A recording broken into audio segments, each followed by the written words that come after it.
Good morning. This is the New York City Board of Standards and Appeals public review session for March 2nd, 2015. We'll begin with the special order calendar, continued hearing items. Item number 1, 19502BZ, 2797 Linden Boulevard, Brooklyn. We're asked to adjourn this.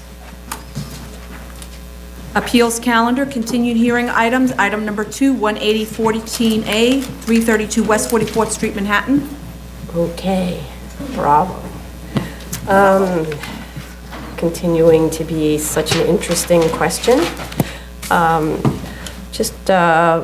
response, kind of in reviewing DOB's submission, DOB continues to rely on the loose connection, if there is any, they have been able to make between the word Bravo on the structure and the Times and the theater district. They argue that this somehow satisfies the BSA's test established in 111 Varick Street, that in order to be a sign under zoning resolution section 1210, the thing must announce, direct attention to, or advertise something outside of the thing itself. DOB states that Bravo directs attention to the garage, but I don't see any link between a garage and the word Bravo. So what DOB must really be saying is that because my eye is attracted to the word Bravo and a garage is behind it, it attracts attention to the garage. But that would be true if the owner painted the garage in polka dots or stripes or flowers. My eye would be drawn to the polka dots, and then it would notice that there's a garage. Are the polka dots a sign, therefore? If this is DOB's argument, then its interpretation is contrary to our decision in 111 Varick Street, where the board noted that any object that is visible directs attention to itself by the mere act of being seen. Being visually attractive cannot be a criteria to equal sign. With respect to the so-called nexus between Bravo and the theater district, the nexus, according to the standard, has to be reasonable. I don't see how something laudatory or celebratory, as DOB phrases it, automatically throws the thing into the sign criteria. According to that, we'd never have a single Christmas decoration on any building in the city, since that celebratory installation draws attention to the building, and then to the idea of Christmas in the city, and then shopping, and then, well, that must be advertising. I think of the Cartier bow on Fifth Avenue and Rockefeller Center's many, many Christmas installations, including the decorated tree, all of which say Christmas. And to the point made by appellant that reference to the area in which the building is located renders the installation a sign. Most graffiti or painted wall art is neighborhood specific, making reference to specific neighborhood personages and events. Will those need to be painted over since they're signs? And as the board stated in Varick, every sign has a connection to something off-site. For example, the person who installed the sign is off-site. So by that logic, absolutely any image installed on a building could be a sign. DOB adds that the Bravo could be a non-commercial, but nevertheless regulated sign, similar to a sign that says open, closed, welcome, and have a nice day. I find this list very useful in that I am fairly certain, in fact, personally have had the experience, that in calculating the area of signage on an establishment, DOB never asks the applicant to include the area of the open or closed or push or pull sign in the calculations. It would be absurd if they did. DOB notes in passing that a peace symbol would be regulated as a sign since the symbol means something. Now we've moved from regulating Bravo because it is text with meaning to generally understood icons. So now a happy face is a regulated sign too, even if it hangs in front of a parking garage. It seems as if there is no end to this. DOB has also vacillated in its testimony on whether only some text or all text should be regulated as a sign, and that is a cause of great concern since it indicates that it has no clear policy. Hence again, there is no way for a property owner to anticipate the response. We asked DOB to provide some examples of installations that were not deemed to be signs, but they limit their examples to letters in a jumble without meaning, and noted that they may not have meaning to DOB because they don't speak the language that the jumble refers to. So in fact, if the letters were Chinese, then DOB would determine that they weren't a sign, even if it actually says, "Have a nice day," or "Buy Coca-Cola." So the J. Crew, and they also referred to a one-way sign. The J. Crew painting is clearly advertising, so it isn't useful to clarifying DOB's approach. With respect to the one-way sign and DOB's track record, I wouldn't be surprised at all if they told the artist who painted the one-way sign that the sign can be read to direct attention only one way, directly to the building and to whatever business is conducted there. Not to mention the fact that the arrow of the one-way and the birds flying above it point directly to the actual sign adjacent that announces the 267 Pacific residences. The two business signs are obviously working in tandem. Further, we've been made aware that DOB's enforcement against what they call signs extends far beyond text and includes images of scenery and street scenes and live video feeds of the ocean. It seems as if, given the lack of guidance provided by the zoning resolution itself, DOB policy is to forbid anything that can be seen from being installed on a building, and that certainly is overreaching, sounds arbitrary and capricious, and effectively presumes that everything meets the B portion of the sign definition. Consistent with 111 Varick, the test should be whether the image or text directs attention to anything more than itself, and with respect to business or advertising signs, that is simply whether it directs attention to a business or establishment located on the lot or to a business or product located off the lot. We need to explore then how to distinguish non-commercial speech from art, and I would like both DOB and the appellant to provide testimony with examples of that. So that seems to be the only missing link there, the non-commercial speech versus the art. And that's my lengthy comment. I appreciate your comments greatly.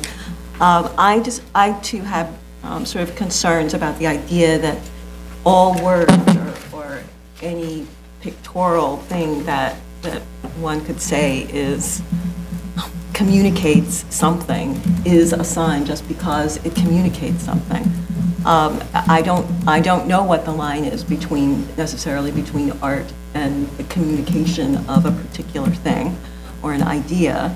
I would love to hear from both sides what their take is on that, because I'm sort of struggling with that myself. The idea that just because it's words makes it a sign is troubling, because we see words on buildings all the time. We see "In God We Trust" on courthouses. We see all sorts of things. So does that mean that those things that are integral to the facade that have words in them are always a sign? I'm not sure that I can subscribe to that.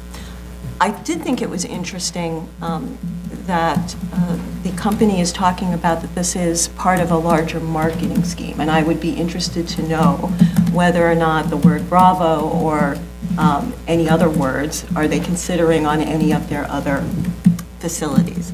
I think it would make a difference in discerning whether or not this was indeed something that was to bring attention to the facility. Can DOB say with certainty whether their discernment process is objective? I'm not sure that it actually is, and I agree. I think that there needs to be a clear understanding on how one takes a look at these cases so that property owners can have a clear-cut knowledge of whether or not they're going to be designing a sign or are they designing art. I don't know whether that's possible, but I think it's something that has to be explored by city agencies. Well, I've always had a problem with this definition of sign because I think it's very broad, and I even had a problem during the Varick Street case because I didn't see the word itself specifically inserted in that definition. So I have a problem here because I think it just defines a whole range of items as a sign. And I think when with commercial signs, I think it's rather clear-cut. But with non-commercial speech or signs, I think the DOB has to be very careful in terms of how they regulate that. And I don't think they've really given us a full range of all the different types of non-commercial signs they receive and how they're handled. So, and I was pretty just, I questioned their examples, especially the mural of the boy climbing the pole, that if it's not on a garage, it's okay, but if it's on a garage, then it's an advertising sign, and I didn't follow that logic. And it was really only, I think, because of the printed words, but, you know, if the kid is reaching for a tire, isn't a tire like transportation, cars, you know, what exactly makes it an advertising sign? So. Thank you. Decision case, item number 3, 15314A, 200 Cambridge Street, Cambridge Avenue, Staten Island. Sorry, one second. Okay. This one, we need to defer the decision. This is up for decision because there's a letter from the DEP dated February 10th that denies the application for failure to provide information about the number of vehicles and the turning radii for the buses and DOT about the turning radii and buses and trucks, and the applicant really should have responded to that letter quickly. So we need them to respond to DOT's request for information, and then we need to hear back from DOT that the response is adequate. Okay. Item, continued, throw me off now. Continued hearing items, item number 4, 24512A, 515 East 5th Street, Manhattan. Okay. Okay. So we have a letter from the applicant that states that they met with the Borough Commissioner on December 3rd, and they spoke to the council's office, and were advised to file for, I'm sorry, that's for full demolition of the 6th floor and part of the 7th floor. We also have a letter from January 23rd that says that a ZRD1 was filed on January 23rd. The letter states that a copy of the ZRD1 was attached, but I didn't find a copy. Did you find a copy? So I don't think one was attached, so we need that. In fact, we asked for that several times, so I'm kind of astonished that we don't have that. They did provide the 2005 DOP-approved plans and a sprinkler inspection report, but they did not provide a copy of the sprinkler plans as was requested at the January 13th hearing. Seems hard to imagine that it's so hard to find sprinkler plans if you're going to actually be doing the work. There is a February 6th submission, which states that the demo plans were filed on February 4th. The BIS website shows the examiner reviewed but has not yet approved those plans as of February 25th. The opposition raises issues of compliance with the density regulations under the zoning resolution. HPD records show that there were 17 units. That includes the I-card, shows there were 17 units, 4 units per floor on the 2nd through 5th and 1 on the 1st floor. The proposed shows 1 on the 1st floor and 2 use group 4 medical offices that duplex to the cellar. My first question about those, now that we see the approved plans, is does the absence of an elevator down for a use group 4 medical office actually meet code? I don't see how, but maybe it does. It also shows there are 3 dwelling units on the 2nd, 4th, 5th, and 4 dwelling units on the 3rd and 6th. I get 18 units when I do that count, except one of them is supposedly duplexing down to another living room, so it's labeled as 2 living rooms and 1 bedroom, so that gives a little pause. I'm not sure if that's the holdup for the DOB also. I note that this job was self-certified.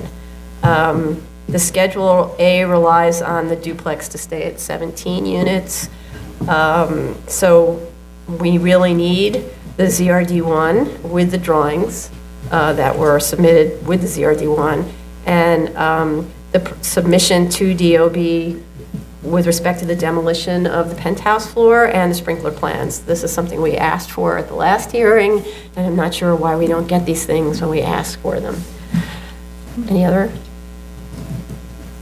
yes to everything you've said, and I just had a question. Did we ever get verification that all of the units have been vacated that were supposed to? Wasn't there was one still outstanding? We did get 60. I think we did. Have they all, Yes. have they all been? Okay. Any other comments? else. Okay.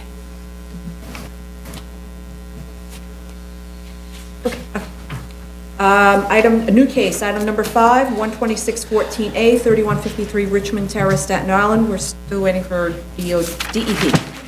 DEP. DEP commented, but the applicant has to finalize their discussion with them. Okay, so but we do have fire department and DOT. There was a DOT letter of January 15th, 2015, that states the applicant must make a provision for the largest designed commercial vehicle expected to access the proposed building and parking lot to enter and exit the site safely. There's a last plan submission date of January 8th, so there was no response to that comment. Again, I'm not really sure why, if you get a letter from an agency so long ago, you don't respond to it. That just slows down this process, makes no sense to me. The June 24th DEP letter, so that's June 24th, also had comments about needing to show the width, let's say, with respect to sewers and the operation of the water main and so on. And they required more information, and again, that was June 24th of 2014. I don't see that there was a submission. Was there any submission made in response to that? So again, I will tell you though that the board had approved a case that was just adjacent to it in the same area, which was 31, if not forget, the address escapes me, under 19113A. So it's similar, but the DEP wanted to review this separately just for this case itself, so there was a little delay in that. It's not an unreasonable request for an agency no. to want to know what's going on and to have a clean record. And they've had since June of last year. Right. I'm a little confused about this. And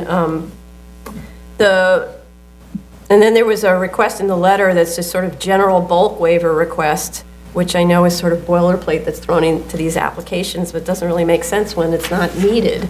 So I look at the zoning calculation sheet and it shows there's no non-compliances, so what's the bulk waiver that's needed? It shouldn't just be thrown in there like just, meaningless words.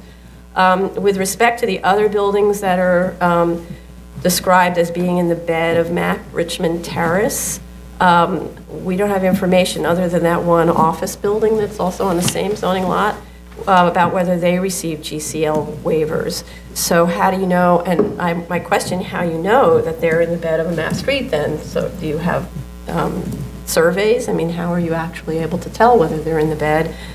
Many of those, based on the little bit of information we have, they look like storage sheds. That's not quite the same thing as really a building in the bed. You could remove a storage shed easily if the DOT decided to take back that area. With respect to the office building on the same zoning lot, the site plan shows that it's set much further back than the proposed. And so I'm curious about why this one is set so far forward relative to that one.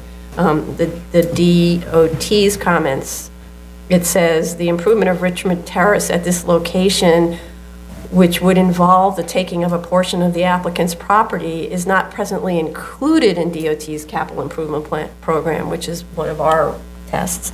But this does not preclude a change in the program in the future. So wouldn't you want to sort of minimize the potential of a taking by pushing the building back further? I just don't understand its location because the site's so deep. Anyway. We'll be able to. Okay, so I just as a basic request, I found contradictory information regarding the floor area that will be involved and the FAR. In their statement of facts and findings, they note with this structure, the floor area will be like 33,281 square feet with an FAR of 0.09 and 68 parking spaces. The zoning analysis says the floor area will be 23,552 square feet with an FAR of 0.06 and 1 parking space. Our prior resolution for the same site, which we granted last February, said with that building, without this new building, that floor area would be 33,506 square feet with a total FAR of .09 and 68 parking spaces. So there's like 3 different sets of numbers. Yeah. And I really don't know. I don't think they've given us a scheme. Maybe they haven't built the other building that we approved, but they should give us existing, what's approved and what's proposed. I think I looked on Google Satellite and there's a building there. Right, but I think they were going to tear down a warehouse in the prior approval and build a new one. I had the same problem, and that was going to be my comment. I was very confused as to what exactly was in 191, 13A, especially the 68 spaces. They seem to indicate that they're providing parking for this new building, and it's the same parking lot. And then in 191, 13A, they're saying that they're providing the spaces for that building. And they don't really discuss how that parking lot works with both buildings and whether or not there's enough parking, or do they have to supply more, or are they over, whatever it is. But they don't really tackle that, and they show the parking lot in both projects. Right. And if you weren't looking at 191, you might think that they were building this parking lot just for this new building. But indeed, it was the subject of 191. So if they could unravel that mystery for me, I'd be happy. Right, okay, you would be happy. I just want to make a general comment about this application. It's a mess, and I don't appreciate applications that come in that have not been carefully reviewed, where there's been no follow-up, et cetera, et cetera. It slows down the process. It's a lot of work needlessly for us, and it doesn't predispose us to having, let's just say, a good day here. Zoning calendar, decision items, item number 6, 26613BZ, 515 East 5th Street, Manhattan. Okay, this one is just ongoing pending resolution of 245-12A. Item number 7, 32913BZ, 145 Girard Street, Brooklyn. Okay, this one, they provided zoning calcs that show non-compliance with floor area and lot coverage, but that showed 27-foot rear yard as an existing legal non-compliance. The cover letter states that there isn't conclusive evidence that the rear yard extension was constructed pre-61, hence this is a legalization for FAR and rear yard. The statement of facts says the same, so they should just correct the zoning calculation chart. But other than that, I didn't have any comments. They changed the dimensions. You know, from the survey, it now complies with the plans. Okay, so that's a good thing. Yes, and then they measured the base plane from grade instead of using the flood resist, you know, the base flood elevation. Madam Chair, would you like to defer based on the needed revised zoning calculation? I don't, if they could submit them by tomorrow, we don't need to defer, but you have to submit them by Zoning tomorrow. analysis chart. Item number 11814BZ, 1891 Richmond Road, Staten Island.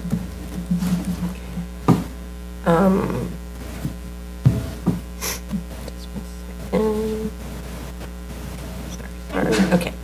There's a February 12th letter from the applicant to correct that the waiver request continues to include height from the maximum allowable of 35 feet to 40 feet.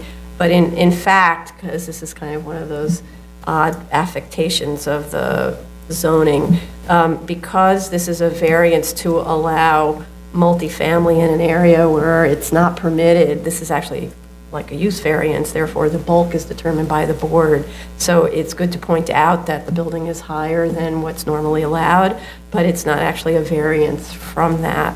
In this case, I find that the location of the property adjacent to the steep high rock outcropping and its frontage on 80-foot wide Richmond Road and the proportions of the building justify that additional height, and particularly the design of the building, which works better with that little additional height. I note that the return on investment, this is a little bit confusing, the return on investment has gone down to 7.1% from 7.7%, since the attic area income was shown as being rented or sold to tenants. I'm not understanding why this happened. Weren't the $40,000 in building costs for sprinkler and finish of the attic offset by the sale or rental to the tenants? I don't see any value having been ascribed to this use. I think they adjusted the R12 comps, though, and I just kind of assumed that changed the site values. Okay, so maybe, And that was part of what made the return go down, right, okay. because it didn't make sense. Right, it didn't make sense. So we closed this, but what I'm wondering is whether the applicant could just speak to it, then we can close and vote after we could hear. reopen, hear Just his to hear the explanation answer, for yeah. satisfactory, close and Right. vote. Yes. And then, of course, this is an approval, it would be an approval contingent on CPC approval of the natural area landscaping and submission to us of the approved drawings. So our record is complete.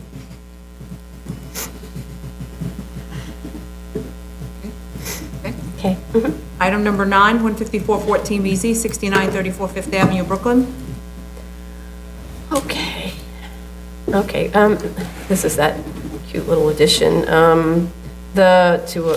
basically a kind of a tenant building, and I'm okay with this, provided that there's a condition that the design quality of the addition rises to the design and material quality of the handsome existing building, so there's not like a shed that's built here. Any other comment? That's good. Which they said they would do, by the way, so. I had asked them for a survey, just to confirm the size of the side yard, which they didn't. I don't think they submitted. No, they didn't, and, or Sanborn. If they can submit it tomorrow Right. or by tomorrow. A survey, maybe not, surveys may not be something you can just Well, I would have. think they probably have one. But if they don't, could we do with a Sanborn? Yeah. Okay. Sanborn, this is Manhattan, right? Well, actually, No, I had Brooklyn. asked just to confirm the dimension, Just to confirm the dimension of, where they want to build the enlargement. okay, in that little funny side It's yard actually thing. front yard. Front yard thing. Right. That little adjacent space, it's just to confirm that they have that space. Right. That should actually be on a deed, The meets and bounds. right? The meets and bounds, that would work also. The deed would tell you the meets and bounds, and they know the dimension of the building. And we know the building's been there because you take one look at it and you say that's been there since at least 1898. Right. Okay, so a deed or Sanborn map. Something verifying Yeah, okay. the distance of the front yard. If they happen to have a survey in a drawer, that'd be one thing, but a lot of these buildings, there's no reason to get surveyed unless you're selling. Okay. Item number 10, 17014 BZ, 652 662 Avenue of the Americas, Manhattan. Okay, the statement of facts was revised to show this is a legalization, so other than that, I don't have any issue. Item number 11, 23214 BZ, 946 Pennsylvania Avenue, Brooklyn. Okay, they provided a letter stating that the walls will be insulated with bat insulation and padding installed on the floors to avoid noise and vibration from disturbing adjoining retail tenants.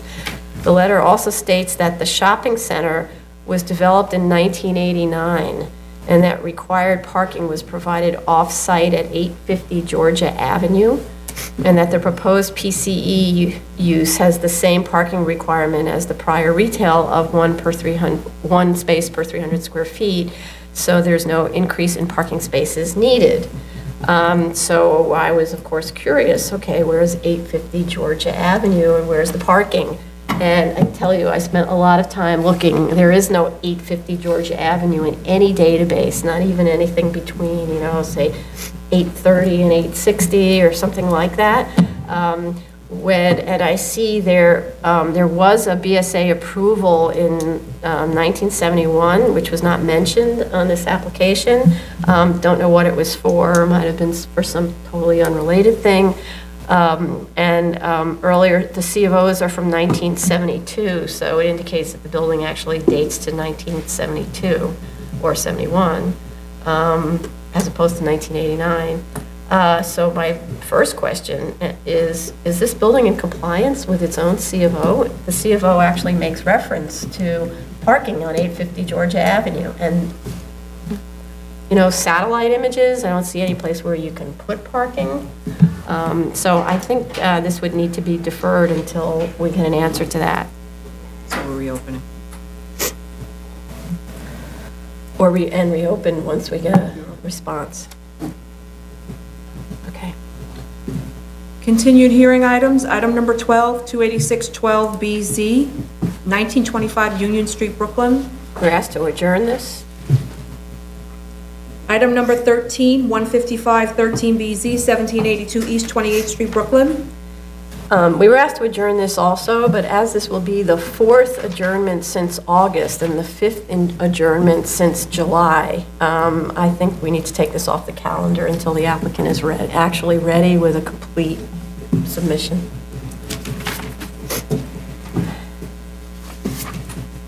Item number 14, 309 13BZ, 965 East 24th Street, Brooklyn. We were asked to adjourn this. Item number 15, 321 13BZ, 3719 104 104th Street, Queens. Okay. They provided drawings that show that the required 3 spaces in the front would make access to the house impossible, and that the lot is not wide enough to allow a driveway for access to parking at the rear. So short of requiring 2 spaces at the front, which I'm not sure is really justified here because it is such a tiny lot, I'm okay with this application. Right, and after visiting the site, they are rather close to a station with an elevated train, which made it seem less likely that parking would be tight. Right. Okay. And they did do a parking analysis. It's just that my comment earlier was the analysis was done like at 3 o'clock in the afternoon or something. But I don't want to, I think that the drawing shows there's really no place to put the parking and not sort of wreck the layout. So. Item number 16, 5-14BZ, 1807 East 22nd Street, Brooklyn. And this one, they were asked to adjourn, but this will be the 3rd adjournment since September. And so again, we're going to take this off the calendar until the applicant is actually ready to make a full submission. Item number 17, 2814BZ, 3540 Nostrand Avenue, Brooklyn. Okay. They submitted a letter stating that the menu board sound levels are adjusted manually by staff and that there have been no complaints. Plans show the proposed landscaping at the perimeter and a statement that the fence caps will be installed shortly. And there's a letter from the exterminator saying that the site is maintained free of vermin and that the statement of fact states that the trash is removed 6 days a week. I note that in the planting, it says that there's a proposal for dahlias that are very nice flowering plants, but they're actually annuals. So unless you're like somebody who takes them out of the ground, puts the bulbs in the closet, I actually checked. And so they can't be seriously considering replanting dahlias every season. So I'd suggest that they quickly make a change to a perennial of some kind, and then that's it. Then I think we could be done. And give us the photos of the slats. And the photos of the caps on. Yes. Right. Okay. Item number Oh, sorry. Item number 18, 3114BZ, 165 Spencer Street, Brooklyn. Okay. This is adjourned. Oh, this was an adjourn, sorry. Yeah, this was a request to adjourn.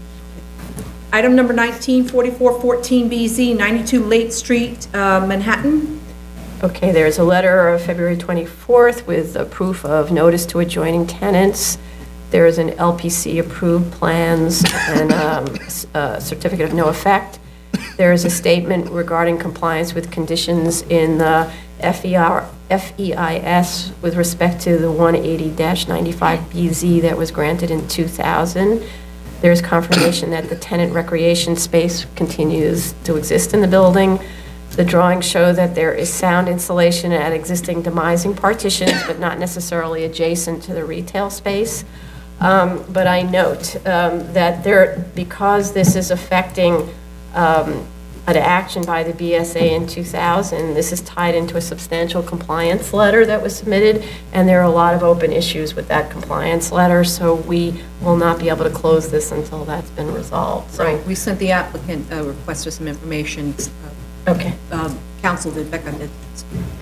Okay. Item number 20, 6314BZ, 5500 Broadway, Bronx.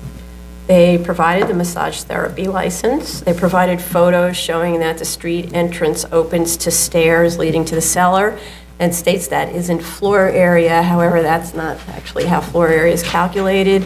Correct me if I'm off on this a little bit, but in fact, it's the landing and up to 50% of the stair leading down that's floor area, unless that was already counted in the plan, which may have been, they may have counted it in the cellar level, but they said 0. No, actually they didn't, because the cellar shows 0. So in fact, there is some floor area devoted to this, though it may be small, so they need to correct that.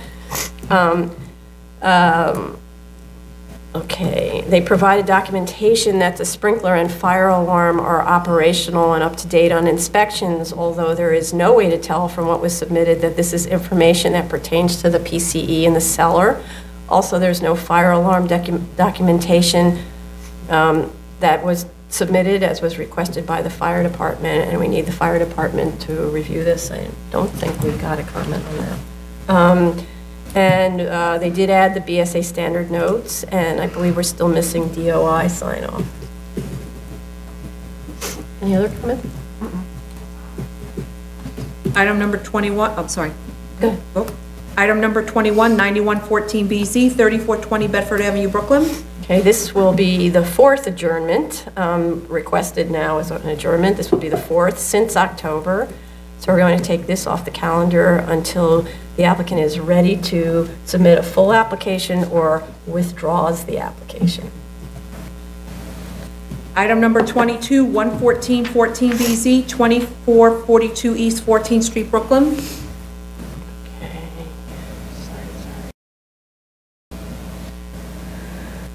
Okay, the plans were revised to reduce the rear yard to 27 feet. I'm very happy with that, and there were no other modifications as far as I can tell to the massing of the buildings, The effect of reducing the rear yard and also moving some mechanical into the attic was to reduce the floor area waiver request and the lot coverage and brings the rear yard in line with the adjoining neighbor. So I'm delighted to say that I'm good with this application. I have nothing else. Anybody else? No, it's fine. Item number 23, 12414BZ, 11112 Gilmore Court, Brooklyn.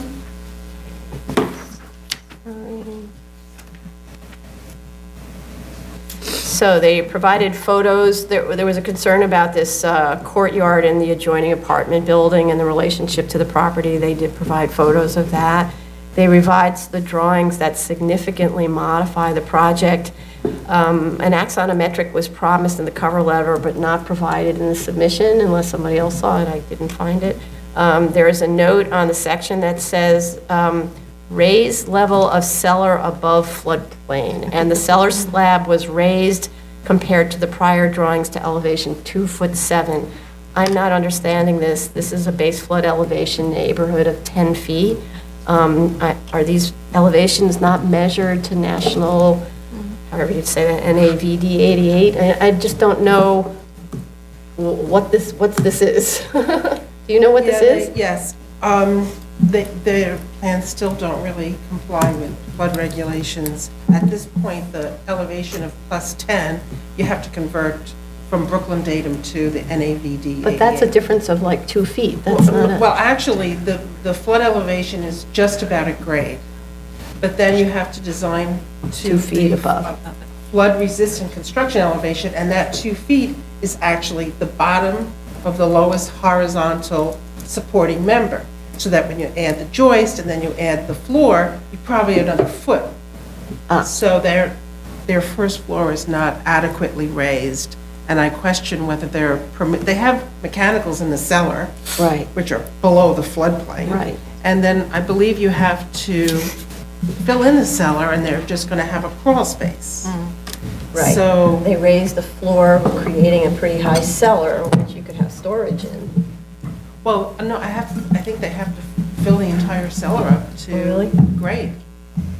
Okay. You know, they, Oh, you're actually not allowed to even store stuff you know that's potentially at risk of getting wrecked? no, Okay. I don't believe so. And certainly not have mechanicals. No, certainly not mechanical. Right. Okay. So I still don't think they're. So the base flood is at 10, but so that elevation, they're saying this 2'7", you're saying that's It Brooklyn makes datum. no but sense. Even if you added the 2 feet to make the adjustment, No. you don't get anywhere. No. So that's, okay. So they did this wrong. Maybe a good idea would be to have the architect come here so we could talk about this. And if they don't know how to do the calculations for flood elevations, this is a bigger subject, because if it's an architect who's doing a lot of work in this neighborhood, they really need to learn this. And the DOB, I'm sure, has some guidance on this if they don't know how to do this. Also, but in terms of the modifications, which will have to be modified again because it seems as if the floor height is wrong, the proposed rear yard was increased from 20 feet to 33 feet, which is a huge improvement because it was a gigantic addition before. The attic floor is set back 19 feet from the front wall instead of the prior 13.5 feet, and 9 feet from the rear wall. But the length of the attic level remains as it was in the prior at 46/8, so basically they just shifted it back. There's a note on the elevation that says 4'9" match adjacent. I don't know what that is, adjacent to what, match what. The FAR was also reduced by this from 1.3 from 1.5 in the prior submission, which is a significant reduction from the original submission. I mean, I think that pulling the attic back nearly 19 feet will go a long way to reduce the apparent mass and height of this building. Just a kind of a note, I think it's a rendering error, but the elevation looks a little lopsided. There's a larger overhang on one side and then the other side. I think it's hard to imagine why on a computer you'd have that kind of a drafting error, but that needs to be corrected. The roof design, though still a strange agglomeration of roof lines and forms, I think is better with that front dormer than it was with the barn shape. And at least the front portion of the attic slopes back away from the street to further reduce the apparent mass. I think the reductions have been significant, especially by providing a good rear yard and setting the attic further back. So with the exception of what the impact is of designing it properly with respect to base flood elevation, the general massing is, I'm good with the general massing. Any other comments? Item number 24, 175 14BZ, 1162 Broadway, Manhattan. Okay, this one, they revised the financials to correct the gross built area of the as of right, excluding cellar, to 24,000 square feet. This was just about coordinating the financials with the actual built area, and they did that. So that cleaned up the financials. They clarified that the cellar retail space has an income of 50% of the ground floor, and that the restaurant is independent from the hotel, so pays rent, and the hotel would be a patron of the restaurant. They revised the soft cost analysis and explained why they're using an 85% occupancy rate. They provided supporting data for all of these assumptions, which is very welcome. I don't feel like I'm just reading in the dark. Following the revisions of the as of right, it still has a substantially negative return on investment, and the proposed has a low but viable return. They provided also the designation reports on the adjoining properties that indicate there are non-contributing buildings that could be replaced someday. So that kind of went to whether that setback, where it's kind of a bay window, would still have the effect if the building next door were built up. So just a comment on that would, we didn't close this, right? Just a comment on that would be useful. The statement of facts also clarified that it's a 29-foot rear yard, and the reason for the sloping sidewalls, they clarified to talk about its design, the importance and sort of as a marketing tool. Is that a sign? There's a C of A that needs to be corrected because it has an expiration date that expired already. Actually, they flipped the issue date and the expiration date on the C of A, so we just need that corrected. Any other comments? No, I was glad to see that they gave us some justification for the slope portion, and also, I think they just need to explain what happens, more definitively what happens if those buildings are built adjacent, whether or not it sort of blows their design out of the water. Right. Okay. New cases. Item number 1, 30313BZ, 506-510 Brook Avenue, the Bronx. Okay, we were asked to adjourn this. This is actually a postponed case, so they were asked to postpone it again. Item number 2, 3714BZ, 8610 Roosevelt Avenue, Queens, PCE. Okay, just in terms of the acoustical issues, there are photos that show acoustical ceilings and some kind of rubber mats on the floors. I note that this is a legalization, first of all, and so it should say that. The physical therapy, the rooms have lots of machines and free weights and step machines and all that stuff, so all that's sort of rumbly and noisy. They didn't describe the adjoining uses on the first floor and adjacent. The floor plans make reference to an adjacent residential use, but what I think that refers to is the April 2014 Community Board resolution where a neighbor came to testify and indicated concern about noise that would emanate from that use. The opening was in June, so I don't know whether there have been complaints or whether that neighbor was really aware of this application. Since this is a legalization, fire alarms and sprinklers should already have been installed. Notes should say existing and ditto for the sound attenuation. I always get a little concerned when we see plans and it promises to do it, but it's been in operation. So I hope that they can say that it's existing.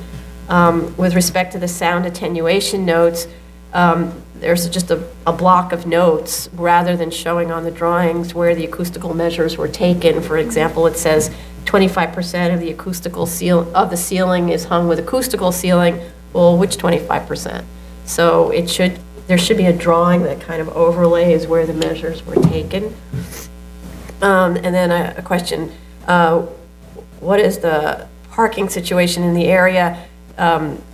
They did a calculation that shows that you could waive the parking requirement, but in fact, the building itself has a 75-car accessory parking garage, which obviously was intended for use by the occupants of the building, so obviously available to the PCE. I just want confirmation that it is available to the PCE. And that's all I... If they could tell us if they're proposing any signage. Okay. Yeah, I think there was a drawing that shows signage. You saw a plan that showed signage? I don't think it was. doesn't really look like it's signed. Yeah, It it's looks like this sort of T odd thing. shape. Oh, okay, Yeah. I must have missed that. Yeah, you have to really look for it. It's pretty small. And it's on the well, there's one over the door and one on the second floor where the PCE is. It kind of looks like a giant emblem. Yeah. But it doesn't say anything, it's just sort of a reserved area. Is it on the plans? No, it's on the elevation. Yeah. You don't really necessarily see it and say, oh, that's a sign. It sort of looks like a building element of some kind, but it's a sign. It's just sort of blocking out the region that would be a sign without actually showing you that it says whatever enterprise. Okay. Item number 3, 12714BZ, 3241 101st Street, Queens. Okay. I hope a representative for the applicant is here, because this is the second application today from the same applicant. And again, the application is extremely messy, and I don't appreciate that. For example, how is it that the statement of facts doesn't recite either the DOB objections and doesn't tell us what the parking and side yard requirements are that it proposes to waive? The response to the notice of comments should have been incorporated into a revised statement of facts. There's something going on about the city having owned the property before. I don't know what the significance of that. There's something called a lot study that totals the number of multifamily homes in the area, but is absolutely zero help in understanding which lots are vacant and associated with an adjacent lot as described in the statement of facts. Hence, we can't follow along with the statement to appreciate the argument that this vacant lot is unique. So even the A finding is not established here with any help from the applicant. It's up to us to figure it out, and that's not going to happen. There's also a submission of a stack of deeds, literally a stack of deeds without explanation, without summary. You don't seriously expect us to just read the deeds and figure it out on our own, do you? The statement is made that the lot has always been vacant, but the applicant provides no Sanborn maps to support this, nor is there any support provided that the subdivision of the zoning lot occurred prior to the 2005 rezoning. All that needs to be done is to support your argument. I mean, we can research it ourselves, but you're supposed to be doing it. There was no survey provided, though it actually said there was one in the statement of facts. According to the tax map, there is a street widening line which was not mentioned at all, and that's also shown on the site plan. So without a GCL waiver, wouldn't the house have to be 10 foot back from that widening line in order to have a complying front yard? So we need to know, do you need a GCL waiver in order to accomplish this project? In which case it's a different application or an additional application. And the house is, but I note after all that the house is much smaller than its neighbors and even undersized with respect to the neighbors from a neighborhood character perspective. So I don't think we have a problem with it being too big or out of scale. Any other comments? I mean, just to echo that, I was very confused as to exactly how this undersized lot came into being. And I think they just need to really explain. They talk about that it was in single ownership up until 1971 with the adjacent lot, and whether or not perhaps that formed a zoning lot on its own, and if they were now creating a separate zoning lot, is that considered a legal zoning lot? I'm not sure that they can do that. So if they could explain that, that would be helpful. And if we could see photographs, perhaps, they give us their area study, but if we could see photographs of the buildings on those lots, that would be really helpful. If they're trying to make a character argument, they're missing a lot of information there. So there's a lot of work. It was very messy. Yeah, I felt they should provide us a better narrative of the area study along with the photo. They just gave us one sheet with all these tax lots and What is that? how many lots are in the area study, how many are vacant, how many, it just didn't give us a good feeling for the uniqueness. And I visited the site. The site is currently being used for used car sales, which they should stop.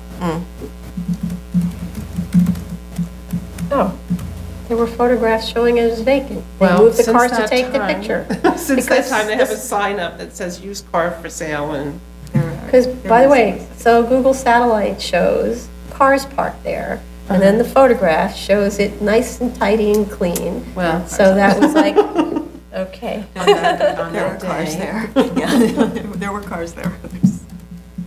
Just saying. Okay. Okay.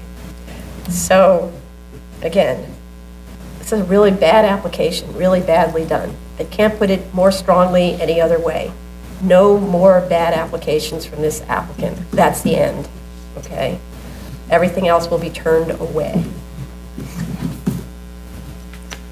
Item number 4, 289-14BZ, 2232 31st Street, Queens. Okay. So So, okay, this is kind of a bumpy story. Doesn't seem like by any fault of the applicant, where it's an expansion of the use into the R district, an existing commercial use into the R district. My just general comments about the application are in discussing the compliance with zoning, there is an error in the statement of facts. It should state that there is a 30-foot rear yard provided from the rear lot line of the interior portion of the lot and a 60-foot rear yard equivalent provided at the 10-foot wide portion of the lot that is a through lot. For some reason, the statement of facts describe, and also the zoning calculation sheet, describe the rear yard as a rear yard equivalent, and unless all of those little houses are part of the same zoning lot, it can't be a through lot. In addition, the drawings that were submitted, the site plan drawings, are very unclear. It's like a scan of a scan of a scan. So it's very difficult to read the dimensions between the acoustical wall and the rear walls of the residential properties.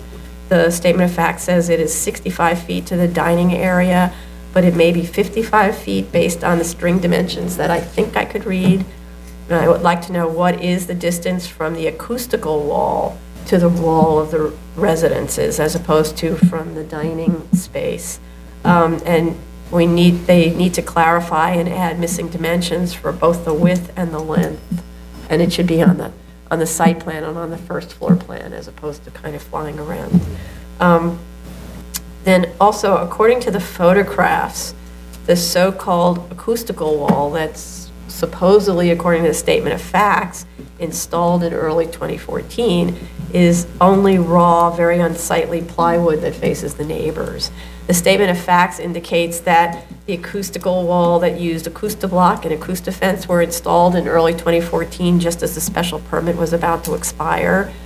Since the photos don't support this, I'm not really sure what the statement of facts is about. The photos also show that the planting that was required by the prior approval and which was intended to buffer sound and screen the wall are dead, even though they're evergreens, and this is winter and evergreens are evergreen. The approved plans also show planting between the edge of the seating area and the acoustical wall, but photos taken in the summer show only 4 small planters that are insufficient to act as sound buffers and also don't represent what was required by the approved drawings. I'd say that planting and the wall must be installed prior to grant because the applicant, let's just say, doesn't have a good track record. And with respect to the canopy, the drawings show that the canopy plus the retractable awning are supposed to extend the full depth and length of the seating area, but it's not clear from that photograph taken in the winter that kind of cranked open the awning whether it actually does this. Anybody Yeah, I else? just felt that they were not in compliance with the prior grant, especially in terms of the landscaping, which I recall we had a very lengthy discussion about, and they can't put the pots, the shrubs and planters, they have to plant them in the ground in order for them to survive and not freeze and die. They also show the area behind the acoustical fence for some material storage, which is not in compliance with what we had planned. And I had questions concerning, I guess there's some exposed wiring as well that seems to be floating around. That should be corralled and taken care of. There should be no exposed wires. I like the idea of corralling wires. Yahoo! You've got crazy wires out there. Okay. Next, oh, okay, ready? Item number 5, 324-14BZ, 19830 Jamaica Avenue, Queens. Okay, this one, the applicant was supposed to have made a submission and didn't in time. So for tomorrow, if there are speakers from the public, then we'll listen to them, but otherwise we're not going to consider this application today, tomorrow. This concludes the public review session for March 2nd, 2015. Bumpy ride. Bumpy ride?